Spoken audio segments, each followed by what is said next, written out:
Tut's Mummy, Lost and Found. Page 5. Tutankhamun is dead. The boy king is dead. The news travels through Egypt. King Tutankhamun was only 18 years old. His wife and family are very sad to lose him. But the Egyptians are glad for their king. They believe his spirit will travel to a wonderful place, the land of the dead. There the king will do all the things he loved to do when he was alive. He will feast and play games. He will go hunting and fishing. His spirit will be happy forever.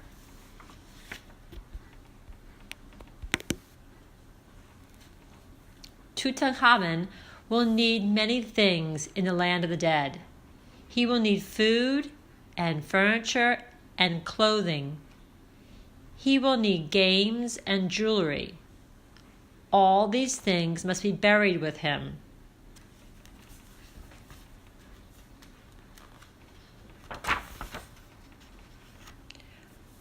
Most of all, the king will need his body. The Egyptians believe a spirit cannot live on without its body. So dead bodies are dried out to last forever. They are turned into mummies. Priests come to the palace.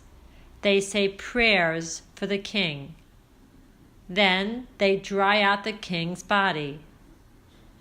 They use a special kind of salt called natron. It takes many days. The mummy is wrapped in yards of fine cloth. More than 100 jewels and charms are tucked in the folds.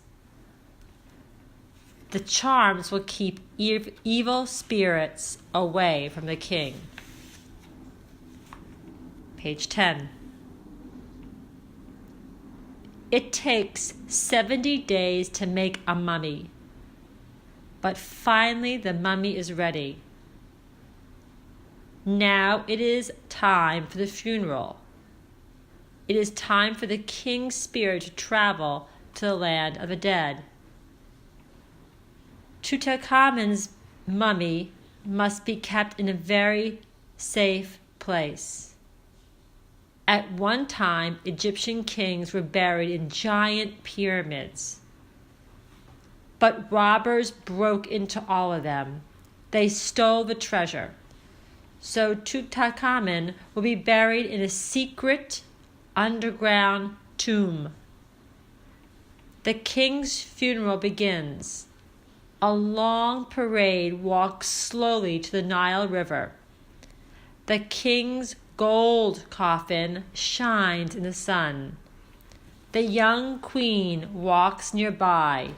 She prays aloud. Page 12. The Egyptians believe some gods take the shape of animals. So there are priests in leopard skins and animal masks. They chant and sing. One priest wears a mask of a dog. He is supposed to be Anubis, the god of mummies. Women cry and tear at their clothing. They are showing how sad they are to lose their king. Behind them come hundreds of servants. They carry the king's treasure. They carry chests of clothes and jewels. They bring weapons and chariots.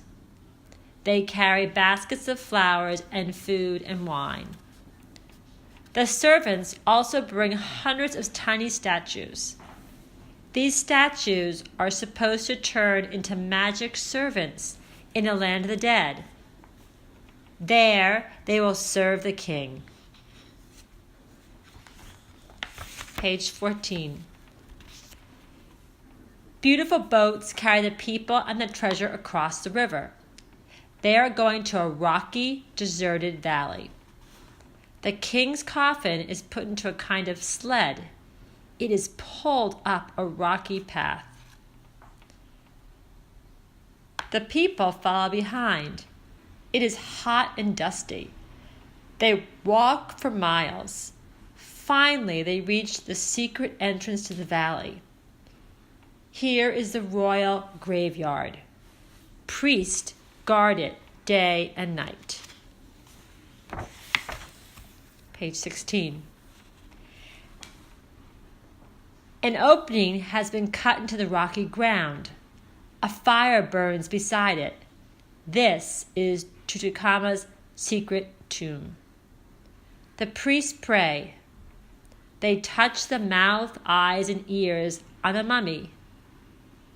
Now the king's spirit can speak and see and hear. The mummy is put in the coffin and carried inside the tomb. With it goes all the king's treasure. A great funeral feast begins. There is music and dancing. There is food and wine. At last, the feast is over. The entrance to the tomb is filled with stones. Now the tomb is hidden. Perhaps this will keep robbers away. Everyone goes back across the river. They are happy now. The king is on his way to a new life.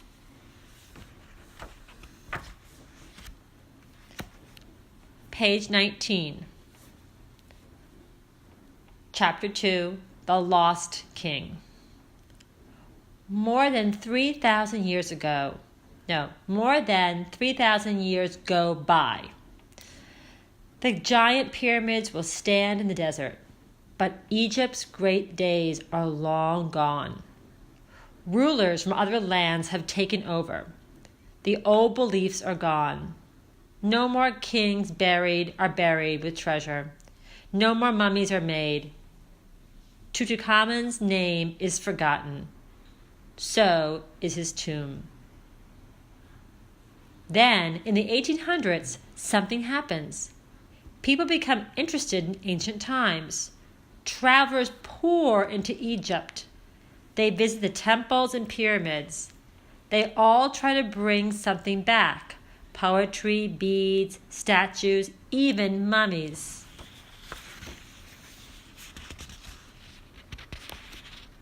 Some of the visitors are archaeologists. They are scientists who dig in the earth to find clues to the past. They travel far from the Nile. They go into the desert. They dig in the sand. They uncover forgotten temples. They find beautiful wall paintings and strange statues of animals and gods. Page 21. The archaeologists find mummies, thousands of them. There are mummies of men, women, and children. There are even animal mummies: mummy cats, mummy bulls, mummy crocodiles, even mummy insects. Every archaeologist dreams of finding the tomb of a king, a tomb that has never been robbed. Scientists begin to dig in a lonely valley. It is called the Valley of the Kings. One man uncovers a hidden tomb. It belongs to a famous king. Soon, dozens of other tombs are discovered. But the tombs are all empty. Robbers looted them long, long ago. Page 24. By 1900, most people have given up on the valley. Every inch has been dug up, they say. No other tombs are there. But one English archaeologist does not agree. His name is Howard Carter. He thinks one king is still buried in the valley: Tutankhamun. Chapter 3, The Search, page 25. Other scientists think Howard Carter is foolish. The valley is empty. They are sure of it.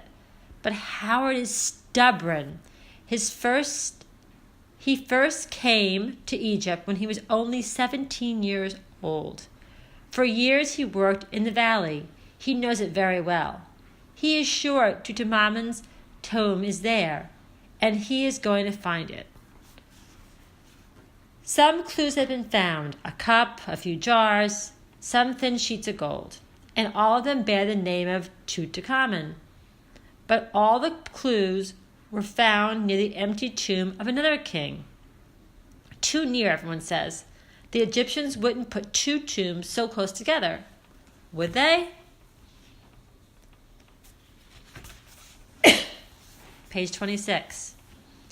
Howard does not listen to anybody, and he is lucky. He meets a rich Englishman who believes in him. The man's name is Lord Carnarvon. He gives Howard the money he needs to start his search. Howard hires 50 men. Then he sets out for the valley. It is a terrible place. There are no trees or grass, just rocky cliffs and sand. It is burning hot, dry and dusty. The rocks give no shade, but they are good hiding places for snakes and insects. Howard doesn't mind. He and his men start to work. It is hard and slow. The men fill baskets with stones and sand. They carry them off and empty them. Then they come back for more.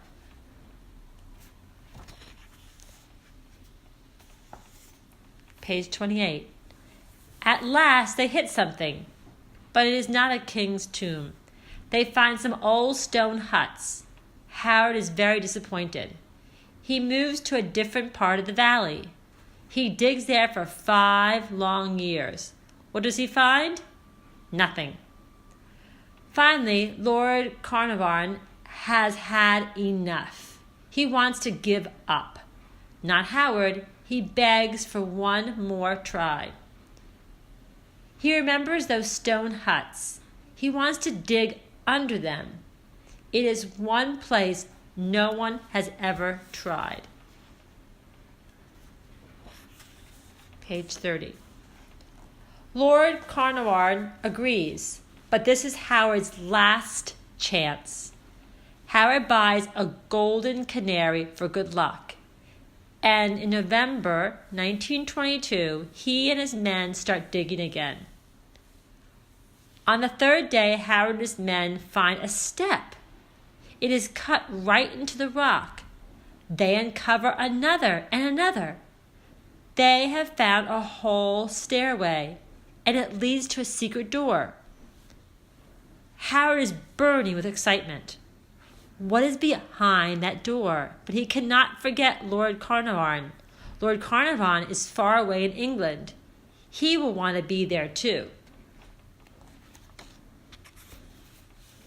Page 32. Howard sends his friend the thrilling news. Lord Carnarvon sets out right away, but there aren't many airplanes in 1922. He has to come by ship and train, another ship, another train, and last by donkey. It takes 2 whole weeks. Finally, the 2 men stand before the secret door. Howard sees some writing he had not noticed before. There is a name, Tutankhamun. Chapter 4, page 33, The Discovery. Carefully, Howard makes a hole in the door. He holds a candle to the opening. Lord Carnarvon is right behind him. Do you see anything? He asks. Howard cannot speak. Then he chokes out some words. Yes, he says. Wonderful things. There are golden chariots, jeweled chests, couches in the shapes of animals. There are vases and statues. Everything glitters with gold.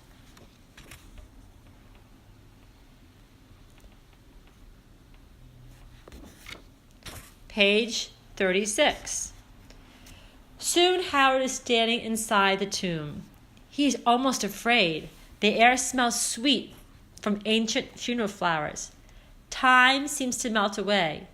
He feels as if the king were buried only moments ago. He sees two statues of the king, big as life. He sees Tutankhamun's golden throne. Excitement takes over. Treasure is all around him. It is piled to the ceiling, and there are doors to still more rooms. One of them is sealed shut.